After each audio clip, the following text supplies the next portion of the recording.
انت بالنسبه لك المنتج اللي بتتمناه المفروض يعني يقول كده 1 2 3 انا عايز ال3 حاجات دول يبقوا موجودين في اي منتج وانا اتعامل معاه بنفس الوقت. انه يبقى فاهم العمل. يعني من اكتر المنتجين بصراحه اللي كان له دور كبير جدا في ان العمل ينجح وليد صبري. لما عمل لعبه ابليس يعني ساب لنا الديكور مفتوح لغايه ما نرجع له تاني، وانا كنت متاخر في تسليم الحلقات. لو ما كانش عمل كده كان مسلسل فشل. وده بقى شفته مع منتجين تانيين. انا صحيح بعرف اتصرف بس في الاخر انا مش ساحر. يعني يوم قافل عليا الديكور خلاص ما فيش، تاخرت لا الديكور ده خلص مش هدفع، فاضطر ان انا اعمل احداث تانية واجيب من هنا. طبعا ده مهما كنت كفاءة وعندك مهارة وكده لكن بيأثر على الشغل طبعا.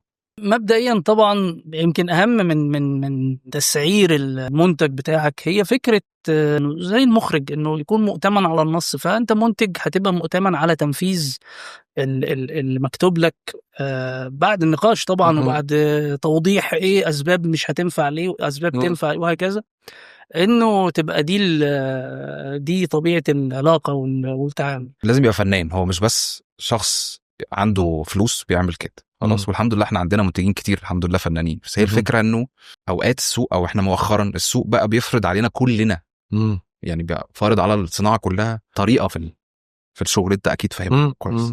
بس هي الفكره انه بحس ان المنتج مهم جدا يبقى مؤمن تماما ان هذا الورق هو عايز يعمله وعايز يصرف فيه فلوس، لانه هو في فكره حلوه، في شخصيات كويسه، بيناقش حاجه ما بيناقش حاجه يعني بيسلينا وخلاص. مش قصدي لازم يبقى موضوع عميق عشان يحط فيه فلوس، مش قصدي، بس قصدي ان يبقى حبه. لان انت لو حابب الحاجه هتجري تجيب احسن حد للديكور للمزيكا لكل حاجه، تجيب المناسب، هتختار الشخص المناسب. وبما انك منتج فانت هتحط فلوس في حاجه تستاهل يعني. فده مؤخرا ما بقاش متاح في كل الحاجات. مش عارف بقى ده عشان السرعه اللي احنا فيها، عشان نعمل كتير، عشان نعمل كم اكتر فنبيع اكتر، عشان منصات تتملي بالحاجات، عشان القنوات تلحق تخلص. مش عارف يا فكره ان منتج يجي يقول لك مثلا عايز الفيلم ده في اسبوعين والمسلسل ده في 2.5 شهور عشان هنحضر وندخل، دي مساله مزعجه جدا. والكتابه في طبيعتها هي وقت، يعني جزء من الموهبة، وكمان وقت انه في تراكمات انت درافت اول وتاني وتالت وبتجود وتسيب النص شوية وترجع له بعد فترة لكن دي يعني في الوقت الحالي في الرفاهية. انا انتجت 3 مسرحيات في موسم رياض، وانتجت فيلم المطاريد، وكنت شريك انتاجي في ولاد رزق 3 وفرقة الموت. اللي انت تتمناه من المنتج اللي انت بتشتغل معاه ككاتب بتحققه مع الكاتب اللي انت هتجيبه. وانت خلي بالك ما اي حد هيقول انت لو رحت لاي منتج من اللي كانوا بيبادروك هيقول لك طبعا ده المؤلف ده ابني، احنا الشركة التي تدعم. لكن فعادي، فدي جملة يعني اي حد هيكذب فيها. يعني هات لي اسوأ منتج انت عملت معاه مش هيبقى مقتنع انه سيء.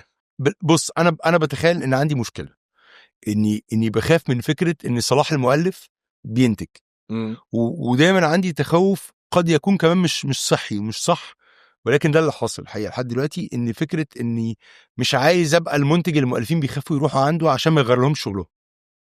اوكي يعني انت فاهم. فانا على قد ما بقدر، لان اي ملحوظة منك هيفترض انها ملحوظة كاتب مش بالظبط. وبالتالي اللي انا بحاول اقول دايما ان دي افكار، خد منها اللي انت عايزه. او يعني انا سوبر مش حتى مش لاقي كلمه، بس انا بديك افكار، لكن مش معناه ان بقول لك اعمل كذا. لكن في مشكله هنا وقد يكون ده حلها، او قد يكون ده حل او ده حل او ده حل. اختار الانسب وارجع لي، لكن مش بحاولش مش عايز انك تيجي فغير لك الفكره. واظن اني ناجح بشكل او باخر في ده. وعملت تركيبات ولا لسه ما وصلش مرحله دي؟ تركيبات مؤلف مع مخرج، البدله بتضرب بقى. انت تيجي النهارده معاك السيناريو كويس جدا متحمس له ومتعاقدت عليه، ومعاك نجم في مشكله مخرج، معاك مخرج ومعاك سيناريو في مشكله نجم. فانا بقالي 1.5 سنة بلف في اللوب دي. المنتج المثالي في رايي انه اولا لازم يبقى فنان جدا، ثانيا يختار الناس المناسبه في المشاريع المناسبه، ويؤمن بالمشروع.